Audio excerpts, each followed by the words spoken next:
একটা মানুষ কখনো সবার মন জয় করতে পারবে না, সবাইকে খুশি রাখতে পারবে না। তাই নিজেকে খুশি রাখো তুমি। সহজে মানুষ বোঝা দাক্ষিণার মন দিব্য জ্ঞানে পাবিরে অমূল্য নিধি বরিত মানে। সারাদিন খুঁজে খুঁজে তো সহজ মানুষ পাওয়া যায় না, তাই না? তুমি নিজে সহজ হয়ে যাও, তুমি তোমার যত্ন নাও, তুমি এমনভাবে তোমাকে তৈরি করো। এই যে সার্বজনীন শিক্ষার কথা বলছি, তুমি তোমাকে নিজেকে এমনভাবে তৈরি করো যেন তোমাকে নিয়ে তোমার 5 কুল অহংকার করে।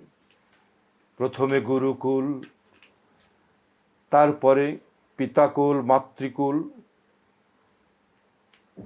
সমাজ, এই কুলগুলো যেন তোমাকে নিয়ে অহংকার করে, তুমি যেন অহংকার করো না।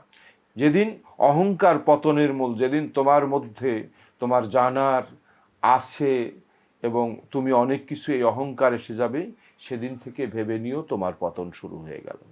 এটাই হলো মহাজনের শিক্ষা।